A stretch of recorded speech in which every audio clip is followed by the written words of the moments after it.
ஆறாம் வகுப்பு இயல் 4 இலக்கணம் பொது. சரியா? இப்போ இருதிணை. இருதிணைனா என்னன்னு பார்க்கலாமா? ஆறறிவுடைய மக்களை உயர்திணை என்றும் மற்ற உயிரினங்களை உயிரற்ற பொருட்களையும் அக்ரிணை என்றும் கூறுவர்.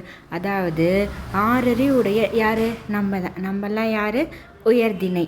அதாவது 5 அறிவு 6 அறிவுக்கும் கம்மியாக இருக்கிற எல்லா உயிரினமும் என்ன சொல்லுவாங்க அப்படின்னா அக்ரிணை. ஐம்பால்.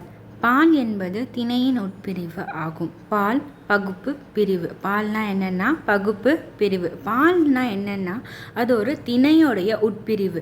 ஐம்பால் அப்படின்னு சொல்லியிருக்காங்கன்னா அப்போ 5 வகையான பால் இருக்குது. என்னென்னு பார்க்கலாமா?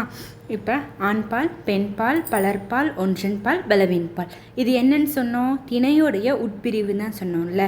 உயர்திணைனா நம்ம ஆல்ரெடி சொல்லியிருக்கோம். அந்த உயர்திணையில் எந்த பால்லாம் வரும் அப்படின்னா ஆண்பால், பெண்பால், பலர்பால். சரியா? அடுத்தது அக்ரிணை. அக்ரிணையில் என்னெல்லாம் வரும்னா ஒன்றன் பால், பலவின் பால்.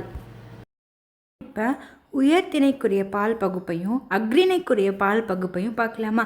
உயர்திணையில் எத்தனை பால் வரும்னு சொன்னேன்? ஆண்பால், பெண்பால், பலர்பால். சரியா?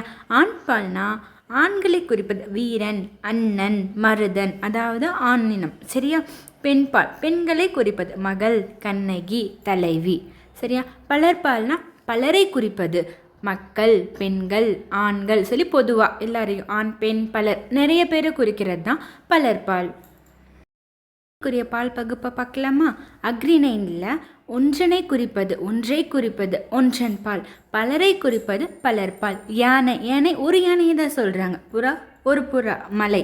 சரியா? இதுவே பலரை குறிப்பது பலவின் பால். சரியா? பசுக்கள், மலைகள், புறாக்கள், யானைகள் இந்த மாதிரி குறிச்சா அது பலவின் பால்.